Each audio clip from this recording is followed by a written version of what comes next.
Hello viewers, কেমন আছেন সবাই? আশা করি ভালো আছেন। আজকে আমি আপনাদের সাথে শেয়ার করব যে একটা ছাদে নেট ফিনিশিং বা ছাদ প্লাস্টার করে চিকনা দিতে কি কি কাজ করতে হয়, কিভাবে গাঁথনি করতে হয়, আপনার ফ্লোরটা কিভাবে ভিজাতে হবে, আপনার যে ছাদের ঘোলা দিবেন না, গ্যারাডিং দিবেন না, শুকনো সিমেন্ট ছিটিয়ে দিবেন, মশলা কিভাবে ভাঙবেন এবং পাটা কিভাবে মারতে হবে, বা আপনার কিভাবে এই বিল্ডিংটা লাস্টিং করবে, সব কিছু আজকে আমি আপনাদের সাথে শেয়ার করব এই ভিডিওর মাধ্যমে। শুরু থেকে যদি শেষ পর্যন্ত ভিডিওটা কন্টিনিউ করেন তাহলে আপনার ছাদের নেট ফিনিশিং দিতে কি কি কাজ করা লাগবে সব কিছু আপনারা কিন্তু বুঝতে পারবেন। আসুন আমরা ভিডিওটা শুরু করি।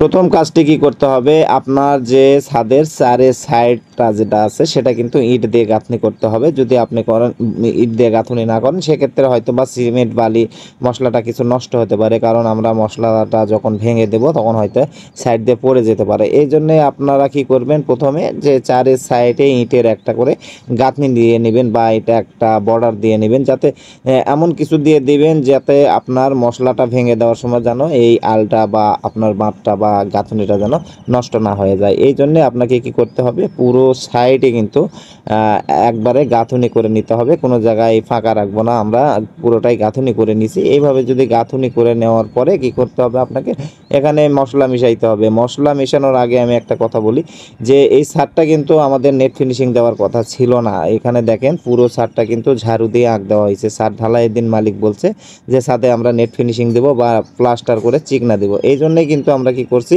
যে পুরো ছাদটা কিন্তু ঝাড়ু দিয়ে আঁক দিয়ে রাখছি, মানে ঝাঁটা, আমাকে শুদ্ধ ভাষায় আমাদের এলাকায় ঝাঁটা বলা হয়, এই ঝাঁটা দিয়ে বা ঝাড়ু দিয়ে আঁক দেওয়া হয়েছে যাতে মশলাগুলো সিমেন্ট বালির মশলাটা পুরোটা ভালোভাবে আঁকড়ে ধরে। আর এখানে পুরো ছাদটা কিন্তু আপনাকে পর্যাপ্ত পানি দিয়ে ভিজিয়ে নিতে হবে, যেহেতু গতকালকে আমাদের ঢালাই হয়েছে এবং আজকে কিন্তু সকালে আমরা এই গাঁথনিটা করে নিচ্ছি। যে অবশ্যই ছাদে কিন্তু 10 থেকে 12 ঘন্টার মধ্যে কিন্তু আপনাকে প্রচুর পানি দিতে হবে। এখানে কিন্তু পানি বেঁধে দেওয়াটা সঠিক ছিল, যেহেতু ছাদে ফিনিশিং হবে সেই জন্য আমরা কিন্তু পর্যাপ্ত পানি দিয়ে নিছি। পর্যাপ্ত পানি দেওয়ার পর এখানে যে পানিটা বেশি হওয়ার কারণে আমরা শুকনা সিমেন্ট দিচ্ছি, এখানে কিন্তু গ্যারাডিং দিচ্ছি না বা ঘোলা করে দিচ্ছি না। যেহেতু পানি আমরা পর্যাপ্ত দিছি এই জন্য আমরা এখানে শুকনা সিমেন্ট দিচ্ছি, এই কারণে যে শুকনা সিমেন্ট পানির উপর দিয়ে আমরা ঝাড়ু দিয়ে লড়ে দেব, তাহলে কিন্তু এটা ঘোলা বা গ্যারাডিংয়ের মতো হয়ে যাবে। এই প্রসেসিংয়ে কিন্তু আপনারা কাজগুলো করে নিতে পারেন, কারণ যেভাবে আমরা কাজ করি এই কাজগুলোই আমরা কিন্তু বেশিরভাগ আপনাদের মাঝে তুলে ধরি, এটা লাইভের মধ্যে হোক বা আমাদের ভিডিওর মাধ্যমে হোক।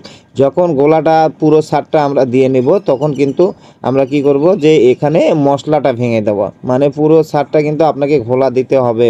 কারণ হচ্ছে যে এখানে যে সিমেন্ট বালিটা আপনারা ব্যবহার করবেন বা মশলাটা দিবেন, তখন কিন্তু এই মশলাটা যদি আপনার সিমেন্ট বালি বা আপনার পুরো ছাদটা যদি ঘোলা বা গ্যারাডিং দেওয়া না থাকে সেক্ষেত্রে অনেক জায়গায় হয়তো 2-4 বছর পর উঠে যাওয়ার সম্ভাবনা থাকবে। এই জন্য আমি বলবো পুরো ছাদটা ঘোলা বা গ্যারাডিং দিয়ে নেওয়ার পরে আপনারা মশলাটা ছেড়ে দিবেন বা মশলাটা আপনার ছাদে বিছিয়ে দিবেন। দেখেন কত সুন্দরভাবে মশলাগুলো বিছিয়ে দেওয়া হচ্ছে। এই মশলাটা কিন্তু আমরা পুরোটা বিছিয়ে নেওয়ার পরে কিন্তু অবশ্যই আপনাকে পাট্টা দিয়ে বা আপনার যে একটা কার দিয়ে হোক, যেটা দিয়ে হোক, এটা কিন্তু সমান করে দিতে হবে। এই প্রসেসিংটা করতে হবে। যেমন আমরা আগে মশলাগুলো সব ভেঙে নিছি, মশলাগুলো সব ভেঙে নেওয়ার পরে বা আমরা মশলাগুলো সব জায়গায় ক্লিয়ার করে দেওয়ার পরে কিন্তু আমরা এখানে কি করতেছি, আমরা পাট্টা দিয়ে টান দিতেছি।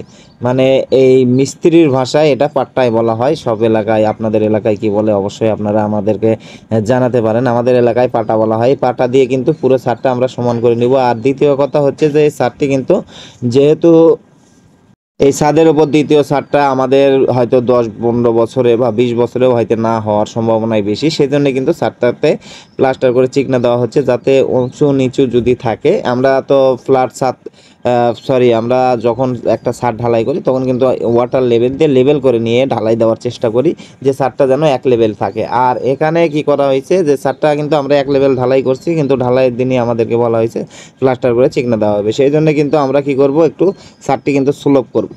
ছাদটি সুলভ করার জন্য কিন্তু আমাদেরকে হয়তো মশলাটা একটু মাঝখানে হয়তো একটু মোটা দিতে হবে, তাহলে কিন্তু আপনার চারিদিকে হয়তো বা সুলভ হয়ে যাবে। অলরেডি দেখেন মশলা দেওয়া হয়ে গেছে আমাদের, কিন্তু উষা মারা মোটামুটি কমপ্লিটের মধ্যে আসছে, উষাটা আমরা মেরে নিয়েছি। এইভাবেই কিন্তু কাজের সিস্টেমে করা হয় যাতে আপনার ছাদটা যেন বেশি লাস্টিং করে। আপনারা ভিডিওটা যদি সম্পূর্ণ দেখেন তাহলে কিন্তু আপনার কাজের প্রসেসিংটা কিন্তু সব জেনে যাবেন। আর বিশেষ করে এইভাবে যদি ছাদে নেট ফিনিশিং নেন, কোনো মালিক যদি আমাদের এই ভিডিওটা দেখেন বা কোনো যদি মিস্ত্রি দেখেন, অবশ্যই আমাদেরকে জানাবেন যে আমাদের কাজটা কতদূর পর্যন্ত সঠিক হচ্ছে।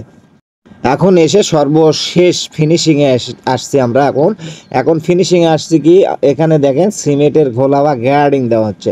গ্যারাডিংটা একটু মোটা ধরনের দিবেন, একটু মানে হালকা পেস্টের মতো, কারণ হচ্ছে আমাদের ছাদটা কিন্তু অনেক ভিজা আছে। আমরা যেহেতু পরের দিন ছাদটি ফিনিশিং করতেছি, এক্ষেত্রে কি করা হয় যে ছাদে কিন্তু পর্যাপ্ত পানি দেওয়া যায় না, এই জন্য আমরা সকালেই কিন্তু পর্যাপ্ত পানি দিয়ে নিছি এবং আপনারা দেখছেন যে সিমেন্ট ছিটিয়ে দিয়ে আমরা ঘোলা দিছি। এবং এখানে যে ফিনিশিংটা হচ্ছে, এখানে ফিনিশিংটা করা হচ্ছে যে এই ছাদটি অনেক ভিজা আছে বা নরম আছে, সেই জন্যে আমরা এখানে ঘোলাটা বা গ্যারাডিংটা অনেক মোটা ব্যবহার করতেছি। কারণ হচ্ছে যে মোটা না দিলে পারে আমাদের এই ছাদটি কিন্তু আরও শুকাইবে না।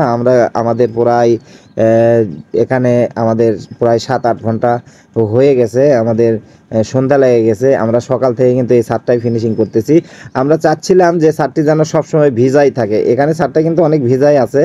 আর সেই জন্য কিন্তু ঘোলাটা আমরা কি করছি দেখেন একটু মোটা দিছি, কারণ ছাদ ফিনিশিং দিতে গেলে এই ধরনের ঘোলা বা গ্যারাডিং কিন্তু ব্যবহার করা যায় না, কারণ রোদে কিন্তু এই ছাদটি উপর থেকে প্রচুর শুকিয়ে যায়। আর আমরা পর্যাপ্ত পানি ব্যবহার করছি, এই জন্য ছাদটা কিন্তু শুকায় নাই, এই ভিজায় ছিল। আমরা ভিজাই কাজ করতে চাচ্ছিলাম যাতে আমাদের ছাদটা যেন পানিতে সবসময় ভিজার মতো হয়ে থাকে। আর আগামীকালকে এই ছাদে কিন্তু আমরা পুরোটাই পানি ধরে দিব।